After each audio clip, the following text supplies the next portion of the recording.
Selamat pagi anak-anak semua. Apa kabarmu? Wah, semuanya pasti sehat ya. Anak-anak, hari ini kembali kita akan bersama-sama belajar di sekolah minggu Gereja Baptis Palembang. Nah, hari ini yang melayani ada Ibu Bekti, Ibu Novia, Kakak Maidelin. Nah, kami semua akan bersama-sama mengajar anak-anak melalui media online sekolah minggu ya. Nah, anak-anak kelas Indria, ada anak-anak kelas Indria? Lambaikan tangannya. Oke, anak kelas Pratama ada? Lambaikan tangannya. Anak kelas Madya, dua-dua lambaikan tangannya. Oke, mari anak-anak kita mau bersuka cita. Anak-anak tidak boleh sedih ya, karena Tuhan Yesus sumber sukacita. Anak-anak harus bersuka cita walaupun tidak bisa keluar, tetap di rumah tapi tetap bersuka cita. Mari anak-anak kita akan bersama-sama memuji Tuhan. Kita akan sama-sama memuji Tuhan dengan satu pujian, "Oh Sukacitaku."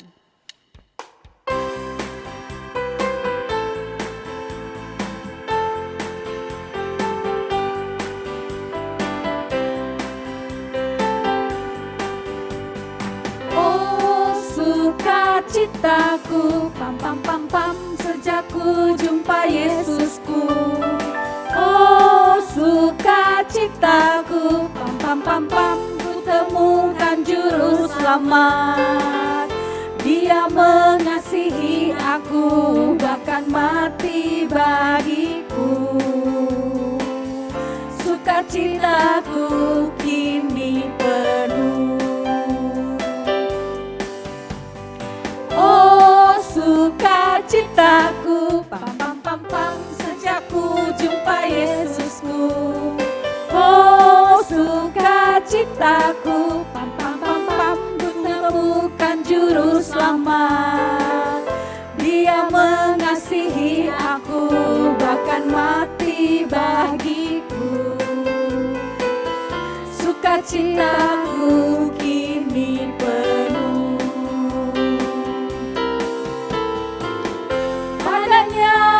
Berharap pada Yesus Allah yang hidup. Padanya aku berserah, Engkau sungai kehidupanku.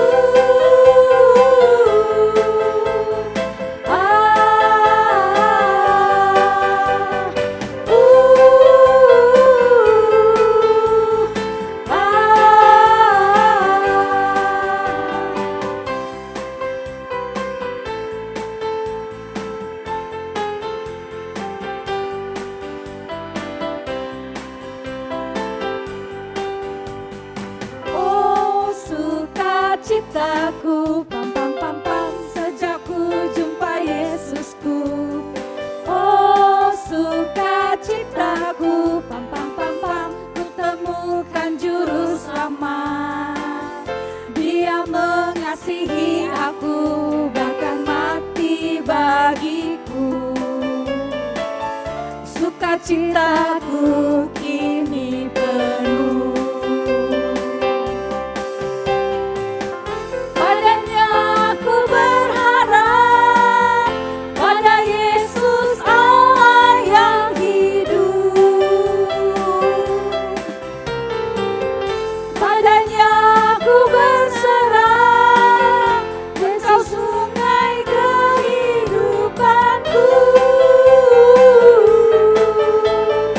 Ah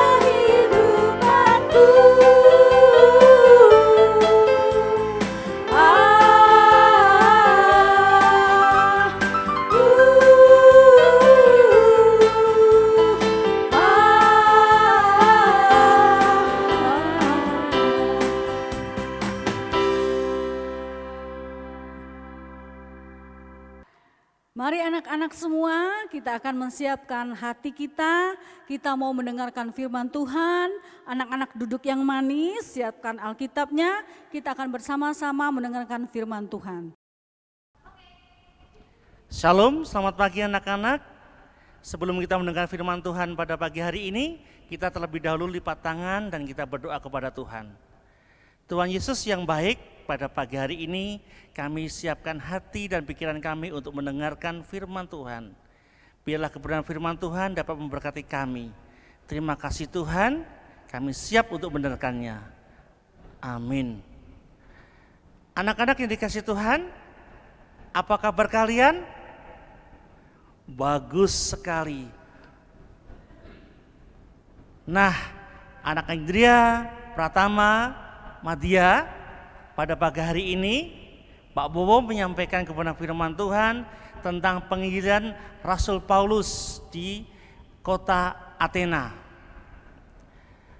Kota Athena beribu kota di Attika, Yunani.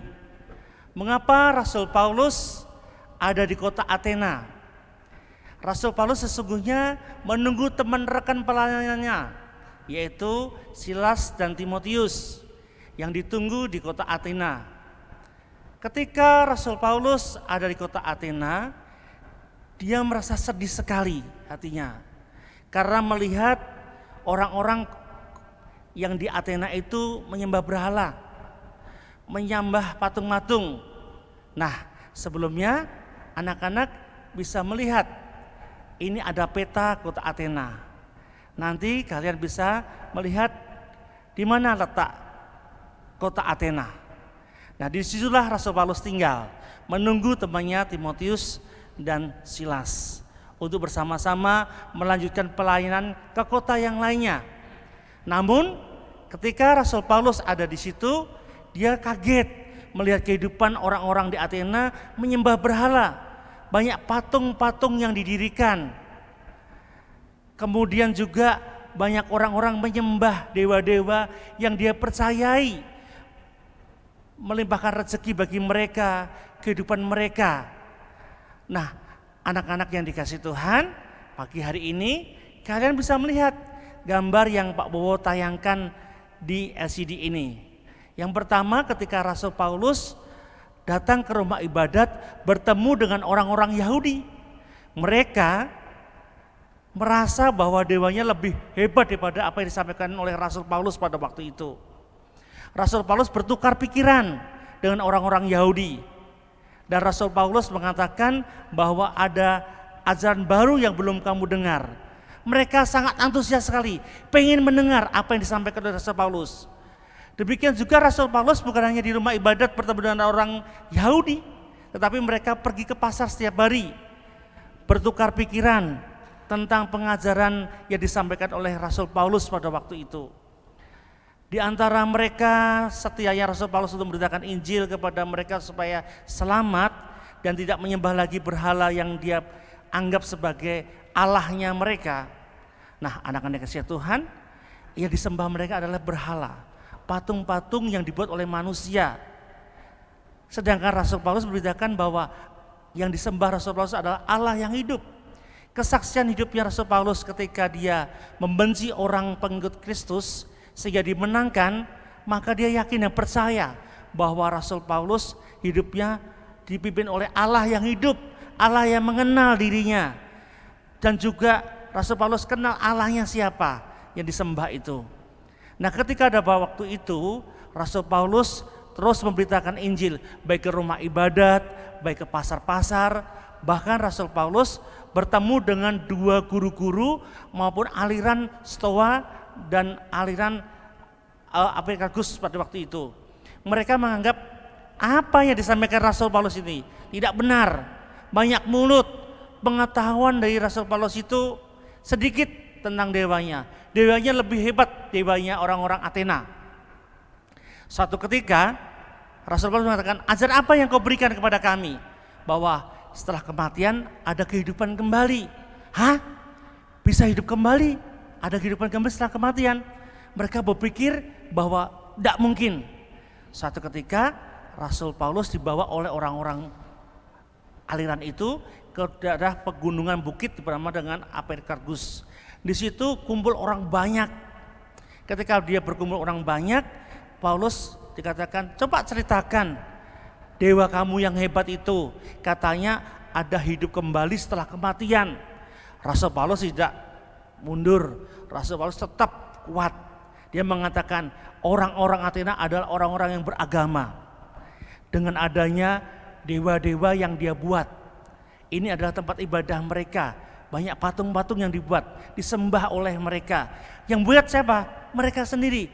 Yang menyembah mereka sendiri. Dan mereka percaya bahwa dewa-dewa dan patung-patung ini bisa memberi nafkah, menjamin kehidupan mereka, membawa rezeki bagi mereka. Nah, Rasul Paulus berpendapat bahwa itu tidak benar. Saya punya Allah saya yang hidup, yang mengenal saya, dan Allah saya juga mengenal diri saya sendiri.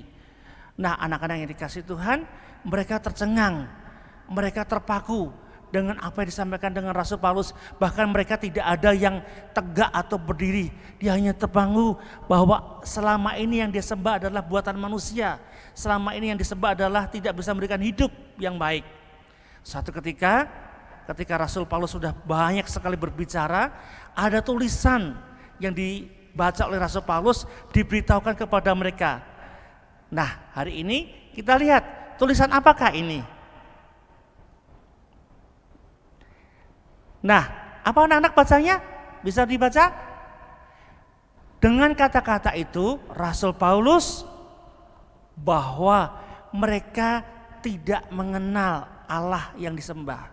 Siapa ya Allahku yang kusembah itu?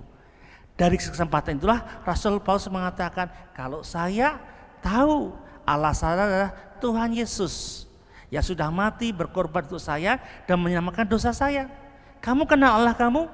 Tidak. Allah kamu kenal kalian semua? Tidak. Jadi mereka tercengang dan tidak bisa berbuat apa-apa. Di antara firman Tuhan yang disampaikan Rasul Paulus, mereka bertanya, kok dewa kamu lebih hebat, Allah kamu lebih hebat, terus kok setelah kematian ada kehidupan kembali? Apa maksudnya? Bahwa ketika bersama-sama kita mati di dunia, kita hidup bersama-sama Tuhan di surga. Tuhan sudah sediakan tempat yang indah. Mereka kaget. Setahu mereka sudah meninggal, sudah cukup sampai di situ saja. Tetapi ketika Rasul Paulus mengatakan ada kehidupan kembali setelah kematian, mereka banyak yang percaya kepada pemberitaan Injil oleh Rasul Paulus. Nah, anak-anak yang dikasih Tuhan, pada pagi hari ini ada di antara anggota majelis itu yang percaya setelah mendengar pengajaran dari Rasul Paulus. Ada 2 orang, satu laki-laki bernama Dionysius, satunya adalah Damaris. Nah, mereka percaya, menyerahkan dirinya supaya dibaptiskan, bahkan mau mengikut Paulus untuk menjadi pengikut Kristus. Siapa Dionysius? Siapa Damaris itu? Itu adalah pada waktu Rasul Paulus di Athena. Nah, sekarang Dionysius adalah kalian anak laki-laki. Damaris siapa? Kalian murid Indria, Pratama, Madia, anak-anak yang cewek ini. Semua adalah Dionysius dan Damaris pengikut Kristus sampai dengan sekarang. Jangan heran, kalian jangan putus asa untuk memberitakan Injil seperti Rasul Paulus. Mereka pergi ke tempat ibadat, mereka meluruskan bahwa dewa mereka yang mereka sembah adalah bukan Allah yang hidup, Allah yang mati. Dewa mereka adalah yang dia kenal. Tapi sekarang kita sudah tahu melalui firman Tuhan yang Pak Bo sampaikan, kalian adalah Damaris, kalian adalah Dionysius yang zaman sekarang harus mengambil hati untuk percaya sampai Tuhan datang yang kedua kali. Jangan lupa beritakan kepada teman-teman kalian yang lain tentang kebaikan Tuhan Yesus, supaya mereka percaya akan Tuhan Yesus yang baik dan mengenal kalian semuanya. Kalian kenal Tuhan Yesus? Anak Indria kenal? Anak Pratama? Anak Madia kenal Tuhan Yesus? Wow, bagus, pasti kalian kenal kan? Kira-kira nih Pak Bo tanya, Tuhan Yesus kenal kalian tidak ya? Anak Indria, Pratama, Madya. Kenal enggak ya Tuhan Yesus dengan kalian? Nah, hanya senyum saja. Tenang anak-anak, Tuhan Yesus kenal kalian kok. Tuhan Yesus tahu kalian. Anak siapa, anaknya bagaimana, tapi Tuhan Yesus sayang kepada kalian. Asal kalian tetap rajin untuk mendengar firman Tuhan. Walaupun kita tidak bertemu langsung secara live streaming, tapi firman Tuhan tetap boleh didengar oleh kita semua. Nah anak-anak, sekarang lipat tangan kalian, tutup mata, kita berdoa. Bapa kami di surga, pada pagi hari ini terima kasih Engkau sudah memberitakan firman Tuhan melalui Rasul Paulus, sehingga orang-orang Athena kembali untuk menyembah Tuhan Allah yang hidup. Tuhan Yesus, kami mendengar ada Damaris, ada Dionysius yang percaya kepada Tuhan. Kami ingin Tuhan pakai kami untuk memberitakan Injil bagi mereka yang belum mendengar firman Tuhan. Pakailah kami yang masih kecil ini, dengan bibir kami yang kecil, mulut kami yang kecil, tubuh kami yang kecil ini, Tuhan pakai kami untuk menjadi alat-Mu yang luar biasa. Ampuni dosa kami Tuhan, di dalam nama Tuhan Yesus kami sudah berdoa dan bersyukur. Kita kata sama-sama, amin. Demikian anak-anak cerita Alkitab kita pada pagi hari ini yang disampaikan oleh Pak Bowo. Biarlah anak-anak tetap menjadi anak-anak Tuhan yang setia sampai akhir hidup. Mari kita akan bersama-sama menyanyikan lagu Tetap Setia.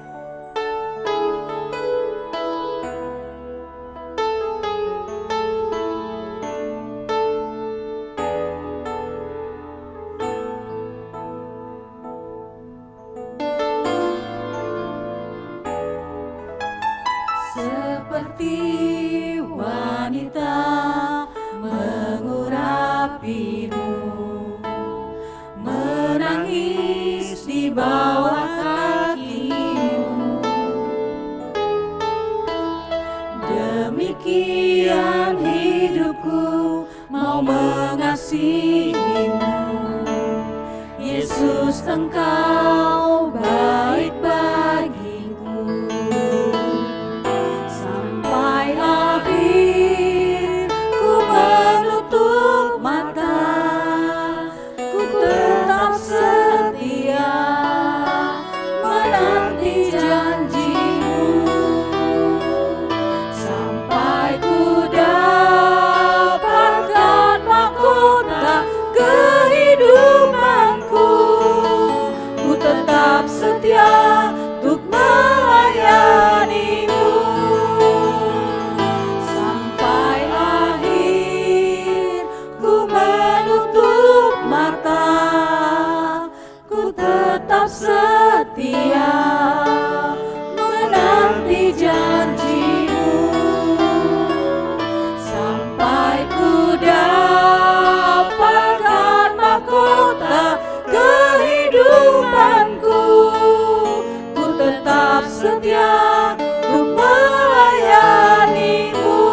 Ku tetap setia. Ku tetap setia untuk melayani-Mu. Ku tetap setia. Ku tetap setia untuk melayani-Mu.